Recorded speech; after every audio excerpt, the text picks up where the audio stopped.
तो संपूर्ण हर कला में संपूर्ण। तो बाबा ने कौन सी कलाएं बताई है?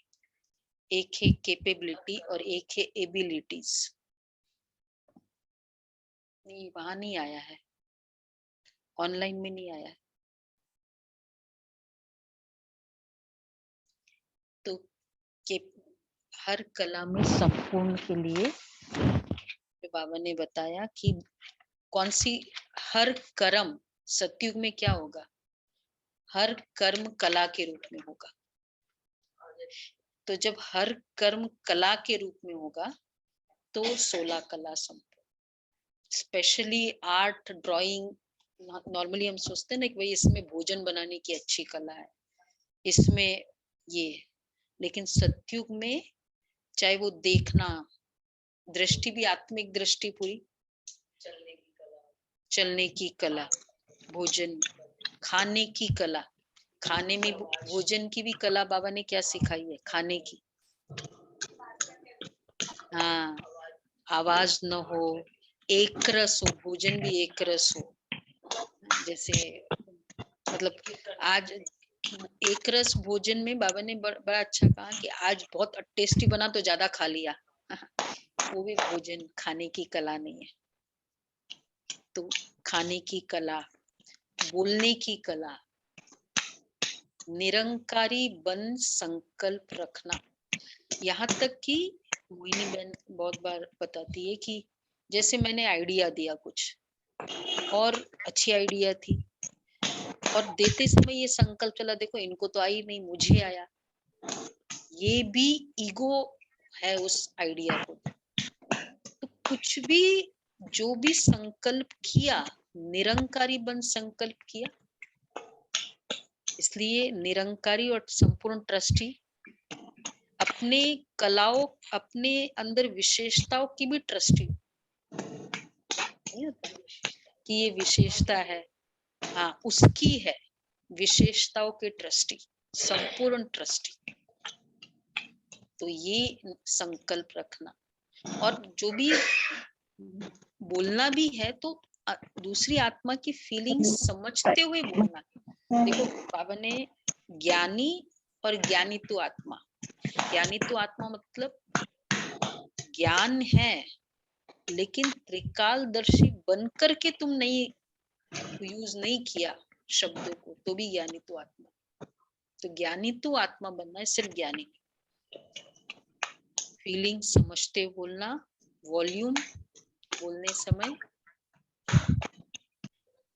जितना जरूरत है उतना।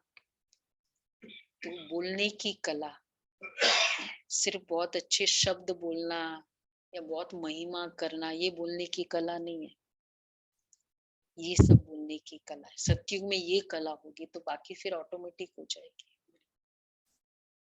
तो इस तरह से देखने की कला, बैठने की कला, चलने की कला, आवाज से चलते हैं। यहाँ से कभी सीढ़ियों पे चढ़ते हैं ना, अगर हम सभी ध्यान रहे, सेंटर पे आते तो सीढ़ियों से जाते हैं तो आवाज ट्राई करो कि ऐसे पैर रखो कि आवाज ना हो, क्योंकि बाकियों का अटेंशन जाता है ना, फिर कोई आ रहा है, कोई जा रहा है।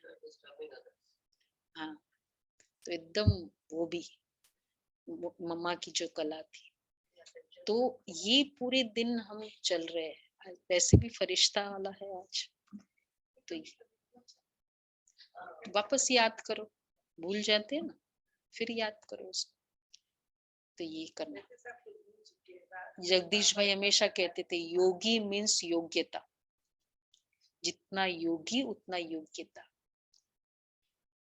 कैपेसिटी और एबिलिटी। बाबा हमारा क्या करता है, कैपेसिटी बढ़ाता है या एबिलिटी बढ़ाता है?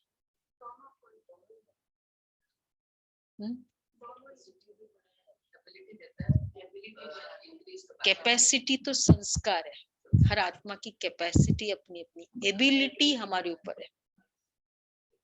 थोड़ा सोचो इस पर कि कैसे कैपेसिटी या एबिलिटी। कभी कभी क्षमता होती है, मतलब जितनी कैपेसिटी है, अंदर आ जाता नहीं, हम कर सकते हैं, कैपेसिटी बढ़ जाती है, कर पाते हैं। संस्कार, हाँ, ये भी है। कैपेसिटी भी बढ़ तो जाती है। योग्यता में दोनों बढ़ता है, कैपेसिटी और कैपेसिटी मतलब अच्छा, विचार करो यथाशक्ति इस में। पर और करो। ये homework कैपेसिटी मीन्स यथाशक्ति की homework इतना ही मैं कर सकती हूँ। चलता फिरता फरिश्ता, क्योंकि आज बाबा ने कहा कि अगर बाप की याद है तो बाबा जिम्मेवार है। तो ये बहुत अच्छा लगा मुझे, आप सभी भी कर रहे होंगे ना। हम वैसे ही फरिश्ता फैमिली है। फरिश्ता तो मेरा क्या है, स्टेटस है, जन्म से स्टेटस ही मेरा फरिश्ता है, एंजल। तो मुझे बहुत अच्छा, अब जैसे हम बैठे हैं, मैं फरिश्ता, मैं किससे बात कर रही हूँगी तो देखो एक फरिश्ता इससे बात कर रहा है। संपूर्ण ट्रस्टी, ये भी प्रैक्टिस बहुत इस पूरे हफ्ते करेंगे। कल बाबा ने कहा इतना मेरे पास है, ये भी संकल्प नहीं आता संपूर्ण ट्रस्टी में। तो मेरे पास ये है और बाबा की प्रेजेंस की फीलिंग करें। ये पुरुषार्थ हैवी तो नहीं है होमवर्क। चलता फिरता फरिश्ता, देखो सभी फरिश्ते बैठे हैं, सुन रहे हैं ध्यान से। अच्छा जी।